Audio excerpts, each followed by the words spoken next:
What a thriller we saw this past weekend in Morgantown. The Texas Longhorns win in overtime against West Virginia. We're going to tell you what it means for the Longhorns in the rest of the season. Texas men's and women's basketball seasons kicked off, and Texas volleyball fights to defend their perfect season through Big 12 play. All of this and more on College Pressbox.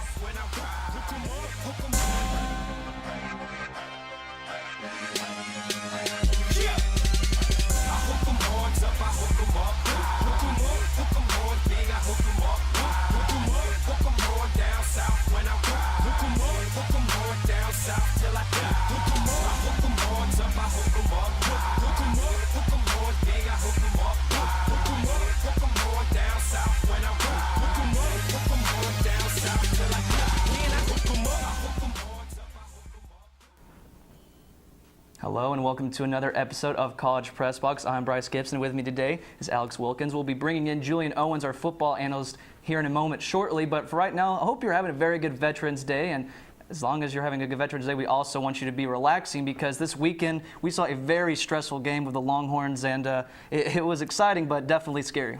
Absolutely. And Mac Brown, he went into his first overtime ever, and it ended up being a success. The Longhorns played the Mountaineers on Saturday, bringing home a 47-40 win. To discuss the game further, we have our football analyst, Julian Owens, with us. Julian, what were your thoughts on the game? Well, Alex, I thought this was a very great win for the Longhorns. Although they both had very, very rough starts in the first half, both teams only putting up very small points on the board going in. But in the third quarter, you see Texas and West Virginia putting up their gears, being a big offensive, big guns like they were. Just like last season when they had Geno Smith and David Ash was out there in the field, you had a back-to-back blows in this game. Overall, Texas and West Virginia did a very good win, but Texas pulled it off in overtime, and that's a very good win for the Longhorns. It was absolutely a very good win, but inside of the win, we also had two big losses for Mac Brown and the Texas Longhorns. The team lost Jonathan Gray, starting running back, and Chris Whaley, their starting defensive tackle, for the season. Two very big losses that the Longhorns will have to deal with in their last three games. And Mac Brown spoke about it today at his Monday press conference, and see what he had to say. As sad as it was to lose Jonathan Gray, who was leading throughout the game, running up and down the sideline on his crutches, and Chris Whaley, who was distraught leaving the field because he knew how badly he was hurt. He's smart, but him coming right back out there, and then those two stood up and addressed the team at the end of the game and talked about how proud they were, and we're moving forward and we're not letting up is really a special moment. So as much as we will lose Chris Whaley's ability on the field and Jonathan Gray, because both will be NFL prospects when they get through with their college careers, we're going to miss some of their on-the-field leadership even more because they're two of the most passionate leaders that we've got on this football team. So, Alex, obviously, two big losses. I mean, this is just something that Texas, they've dealt with injuries this whole season, and now they have two more. I mean, what does this mean, losing running back Jonathan Gray and one of their best defensive tackles in Chris Whaley? Obviously, they were both impact players, and I think that Joe Bergeron is going to have to step it up. He's probably going to be replacing Jonathan Gray in that running back spot. I think him and Malcolm Brown's going to just need to continue being great and getting those runs in, but definitely Joe Bergeron is going to have to become a key player because I think that the Texas run game is definitely very important and a key part of that their plan.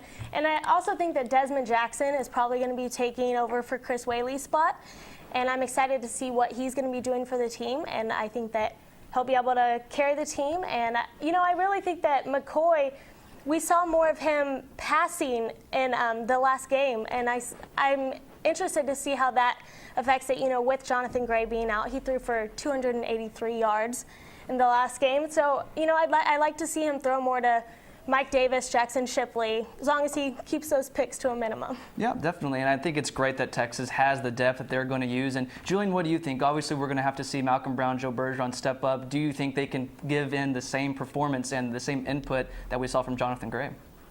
I think we can see a great performance out of both of the running backs. As you've seen last week and 2 weeks ago, Malcolm Brown has become a very key factor for the Longhorns in the running game. You see Malcolm Brown get his career high of 4 touchdowns against Kansas, and now he was the leading rusher for this game going in West Virginia, 89 yards. Joe Bergeron did run in for a touchdown during the game, which did help the Longhorns get to a lead in the game. So looking into that, the Longhorns, if they keep the running game a little bit more further, they only did 152 yards in the game rushing. But if they were to push more towards the running game, get Malcolm Brown and Joe Bergeron a little bit more touches throughout the game, I think that Longhorns will do very well, and without Jonathan Gray for the rest of the season. Well, thank you so much, Julian. And we'll hear more from Julian as we go on with this show. We'll talk about the Oklahoma State game with him a little bit. But first, we want to talk about some of the other things that Mack Brown talked about in his Monday presser. Normally, after a victory, it's a very good mood, very happy mood in the press. But as we saw, a little down because of Chris Whaley and Jonathan Gray going out. But nonetheless, it was still a victory. And so we're going to see what Mack Brown thought about this victory and his first overtime win in his entire career. Let's see what he had to say. It was a game that I think as good a game the second half as I've ever been involved with. Just back and forth and kids and coaches competing to try to make a play. And about the time somebody take the lead, somebody come right back and get it back. And everybody sure got their money's worth. But it shows you the resiliency that this team has developed, the bond that they have for each other.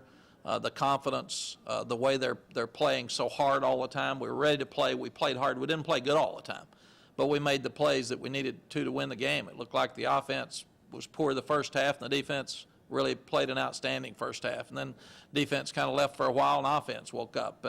And kicking game was in and out throughout the night.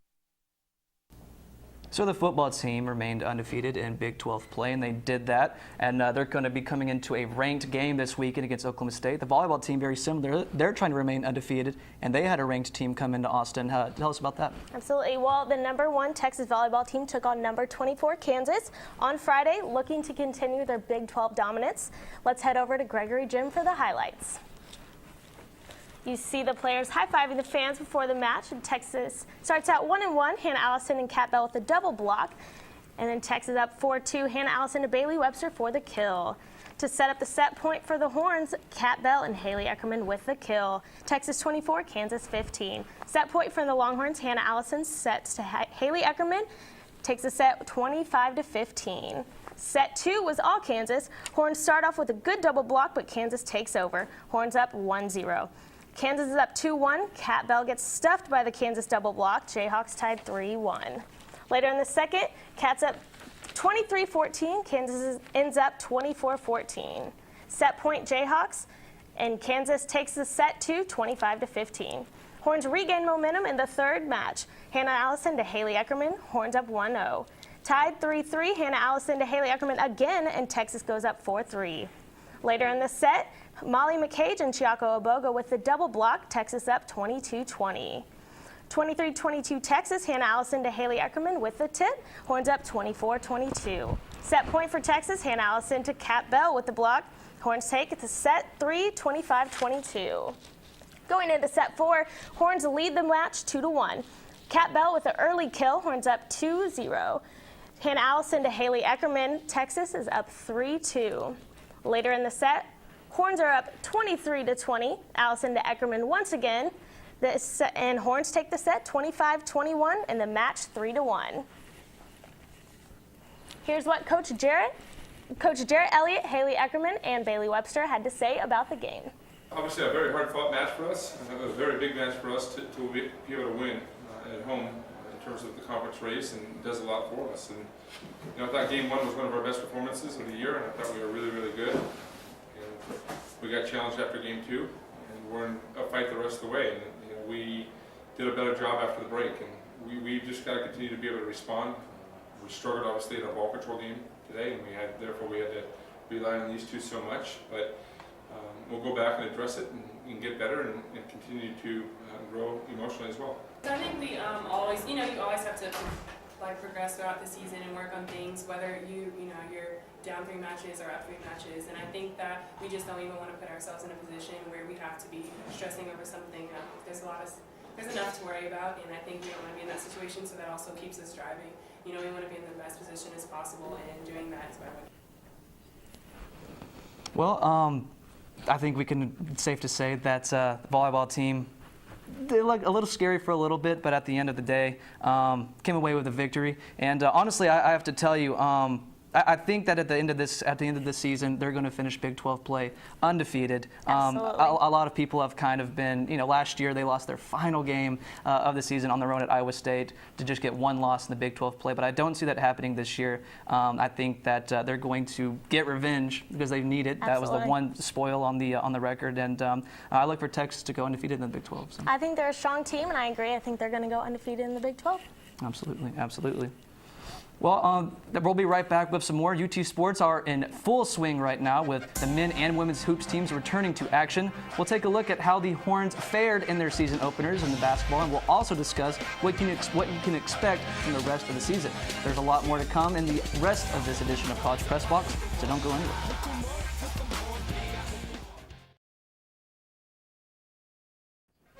Welcome back to College Press Box. While football and volleyball are in full swing, basketball season just got started. The Texas men's basketball team hosted Media Day on Tuesday. Reese Miller has all the details on what went on. At Texas men's basketball Media Day, we caught a glimpse of the new faces for this season. Coach Rick Barnes talked about the new dynamic of his team. The fact that they have really bought into what we've asked them to do, and one was to develop a work ethic and an attitude that we wanted them to really follow the lead of our returning players, because those guys have been really good in terms of what they started in the spring and through the summer and into the fall, and we've seen improvement from all of our freshmen, but I think it started with the leadership that we've gotten with our upperclassmen, and they're young and they're still learning to play the game the way it needs to be played, but overall they've been able to bounce back when they've had some tough days, and that's what you want to see. One of the goals for this year's returners is to take on a larger leadership role and set a good example as this Texas men's basketball team makes their journey back into Big 12 title contention. The returning guys that we have, we've really tried to take in a leadership role. Getting DeMarcus out there, Javon out there, John, we're just trying to be more of a leaders than what we really had last year. Michael Bongo was a great leader last year.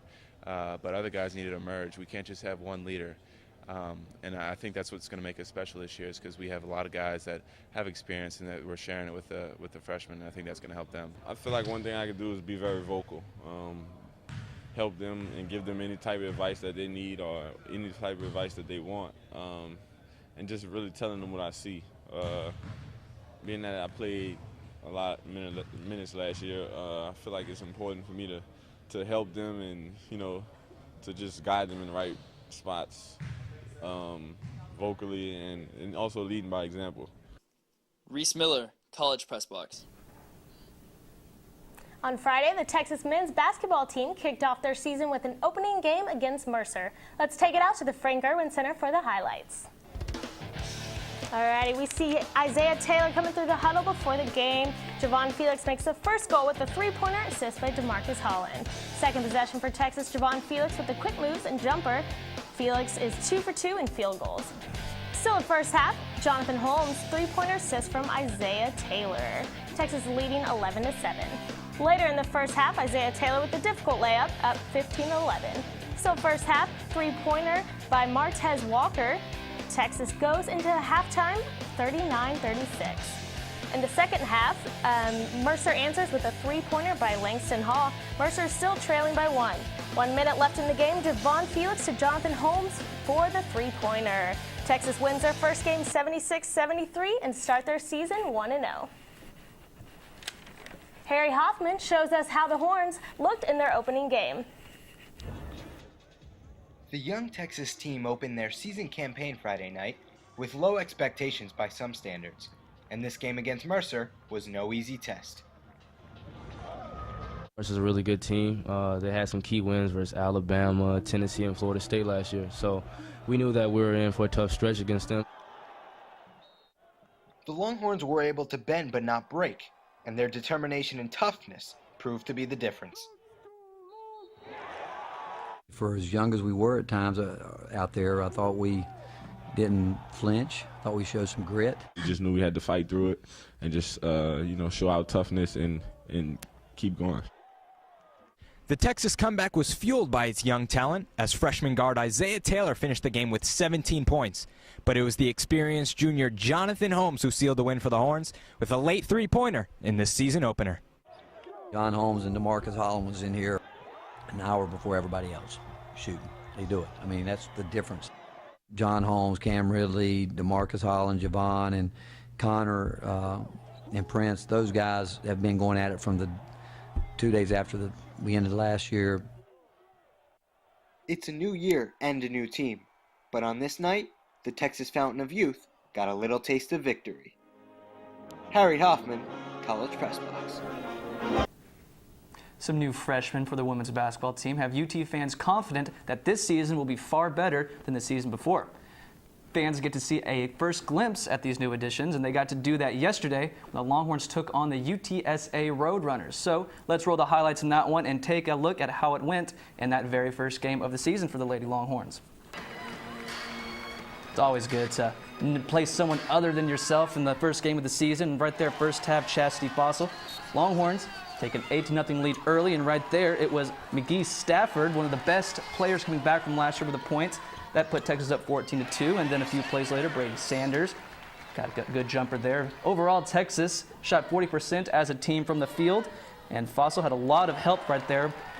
She had a three-pointer, finished with 18 points. McGee Stafford finished with 16 herself. Overall, this one was not very close. Texas looked very good the whole night. They ended up winning this one 63-42. With more on that one, we now take it over to Victoria Rodriguez, who has more on the opening season win. The Texas Longhorns start the season with a 63-42 win over UTSA. The new NCAA 10-second backcourt rule changed the Longhorns' game plan, but did not affect the aggressiveness of their defense.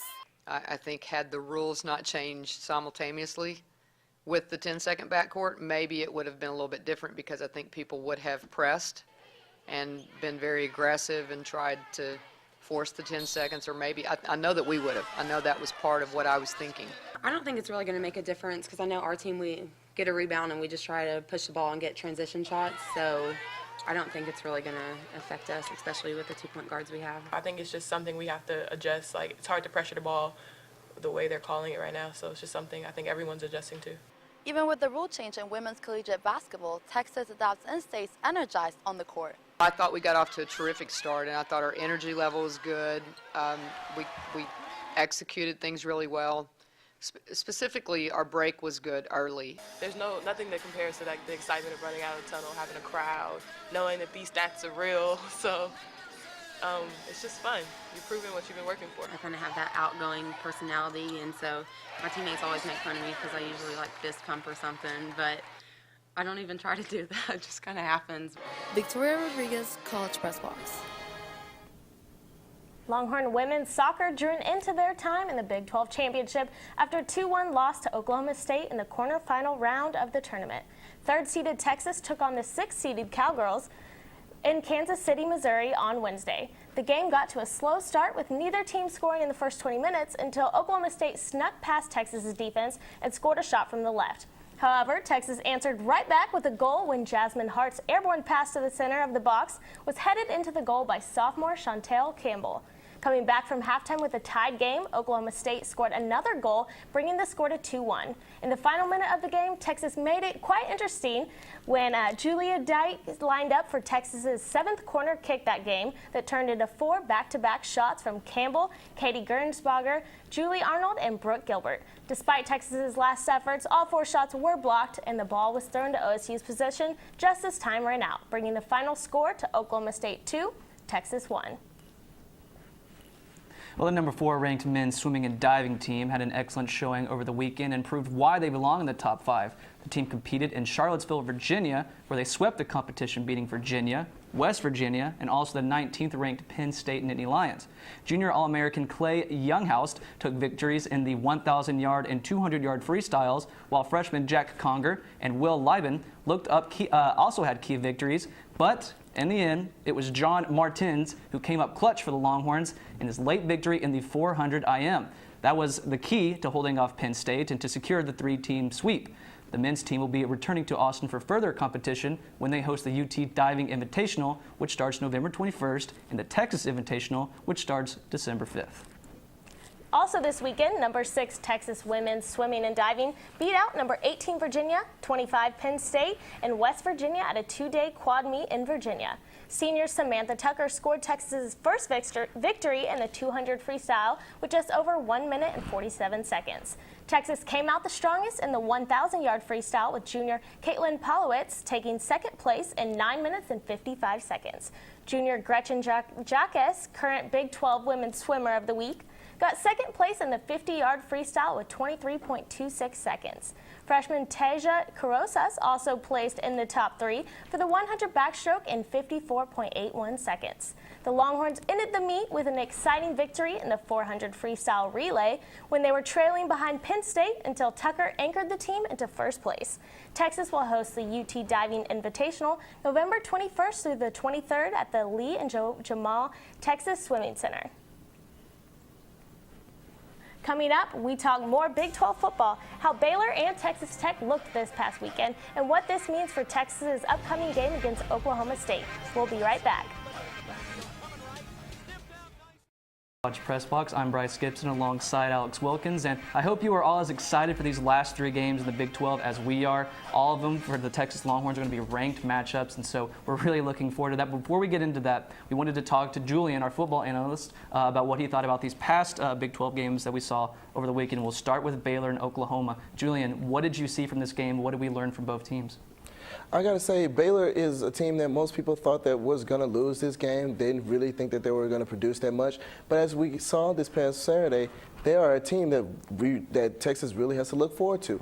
OU was a very good dominating offense. They did very well. And defense as well did a very good job for them. They put 6.25 yards per down for Baylor, which is low for their season, which is 8.25 over the whole season. But other than that, OU's turnovers basically stopped them for the game. Bailed through 2 interceptions. That basically helped Baylor get the momentum swing on them, and that's what helped them win the game this Saturday. Well, I certainly think it had people around the country to pay attention to Baylor and grab their attention. As we'll look at the Big 12 standings in just a moment, they still control their own destiny, but so does Texas. But Alex, in this game, Baylor didn't really look like their offense was themselves. Why do you think they weren't as explosive in this game? Right. Well, yes, Baylor did score 41 points, but honestly, I did see their offense struggling a little bit. It's not what we're used to, those 70-point games. You know, Lake Seastrunk and Glasgow Martin combined for only 32 yards rushing.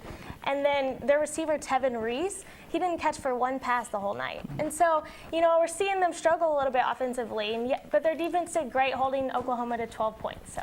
Definitely, and Baylor is one of the hottest teams in the Big 12. We'll now move it to one of the coldest teams in the Big 12, and that's Texas Tech. They took on Kansas State this weekend, played at Lubbock, and still did not look good at all. Julian, what happened in this game? I just got to say, Bryce, I do not know what really happened. Texas Tech offense in all aspects dominated against Kansas State with overthrowing over 200 yards, passing yards to Kansas State on 79. Nobody knew that Texas Tech should have lost this game. The only thing that hurt them was the 3 turnovers that they threw out throughout the whole game. Kansas State just dominated throughout there. They basically stopped them. Zimmerman came in, did an interception. Sams, Waters, and Hubert all have 5 total rushing touchdowns for the team, which helped them win the game and ice it for them. It's good to get a quick update around the Big 12, but it's no doubt that the most important game thus far is happening this weekend, and that's Texas and Oklahoma State, and that's going to be in Austin, as we have mentioned. So, Julian, what do you expect to see from this showdown at DKR this weekend?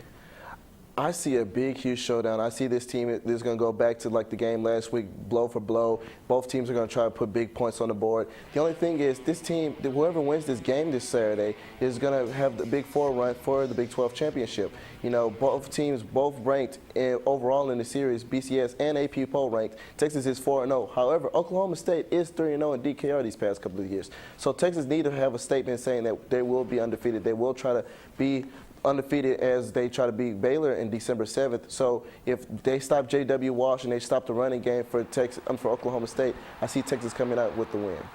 Well, if the Texas Longhorns are going to run the table to win the Big 12, they're going to have to do it without two of their best players, running back Jonathan Gray and defensive tackle Chris Whaley. We already know it's two big losses, but specifically in the Oklahoma State game, what are some of the keys for them to win, Alex, knowing that they're not going to have two of their best players? Right. Well, like I mentioned, Joe Bergeron is going to have to step it up to carry the UT offense. And also I think Case McCoy is going to need to watch out for any picks. He's going to need to stay consistent for the offense to score as well as Oklahoma State's offense is. They're definitely getting better this season. And also, I think that the defense without Chris Whaley is going to have to fill in that gap. Absolutely. And I think that Desmond Jackson will most likely be filling in that spot. And they need to keep forcing turnovers and keep that Oklahoma State offense controlled. Definitely. Well, Julian, thank you very much. Your time is always appreciated on this show. And moving along now to Mac Brown, he knows that this week is going to be a huge game, and he spoke on that today in his press conference. And see what he had to say. When you start studying them last night and today and kind of watching them, they're much better on defense than they've been. They have held the last three teams they've played to 0 and 29 in third down and 7 or longer situations. So they're just shutting people out in third downs. And they're doing a great job. They forced 23 turnovers, intercepted about 16 passes. So those guys are playing at a high level. Their offense is really good. It's very balanced, but they get so much more credit for their offense than they do their defense. Their defense has really stepped up. Well, when we return, we'll have some quick updates on tennis. And we know the part of the show that you're looking forward to most are predictions for this weekend against Oklahoma State. We'll give you scores and what we think is going to happen. So don't go anywhere. We've got more College Press Box, so stick around.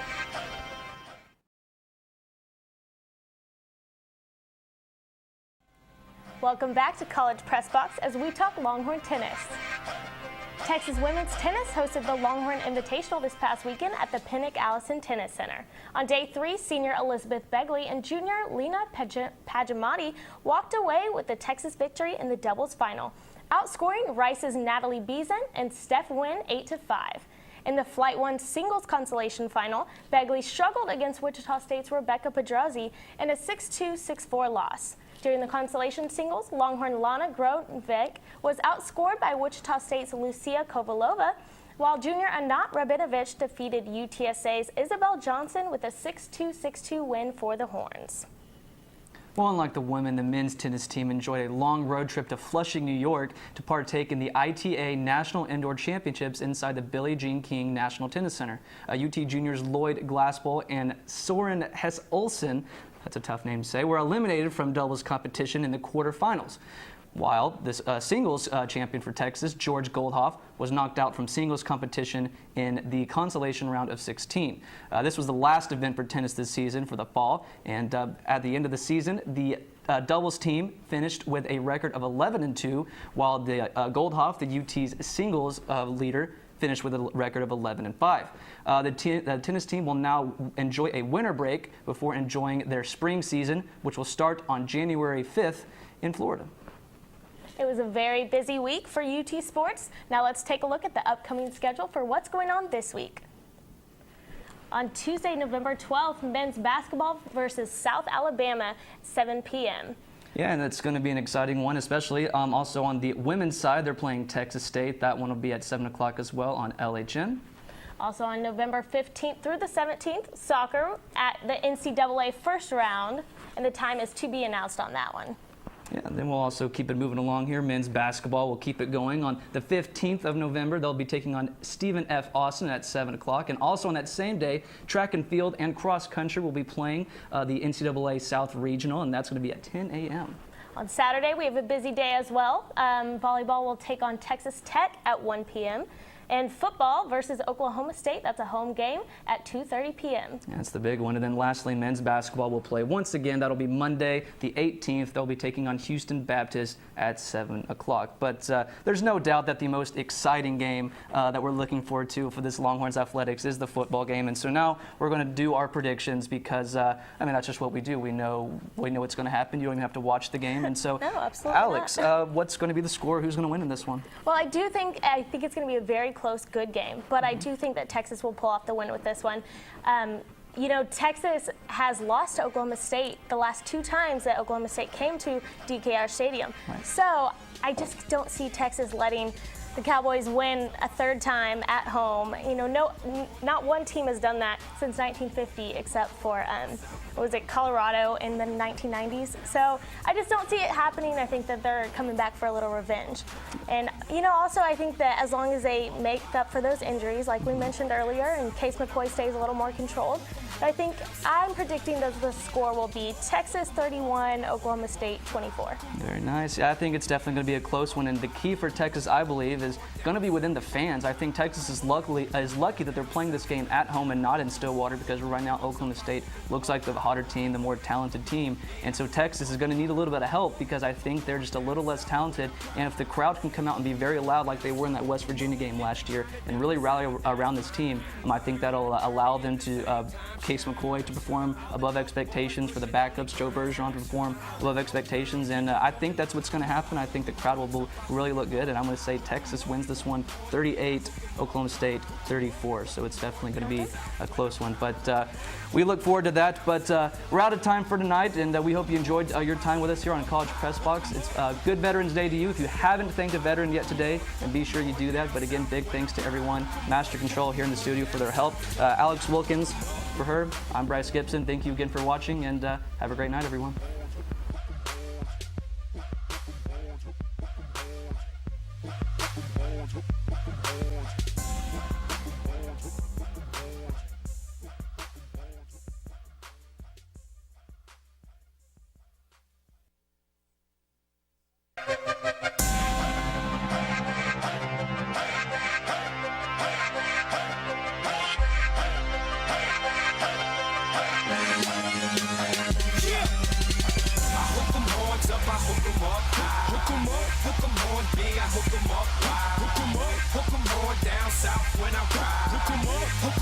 Down south till I die. Hook 'em up, I hook 'em horns up, I hook 'em up high. Hook 'em up, hook 'em horn big, I hook 'em up wide. Hook 'em up, hook 'em horn down south when I ride. Hook 'em up, hook 'em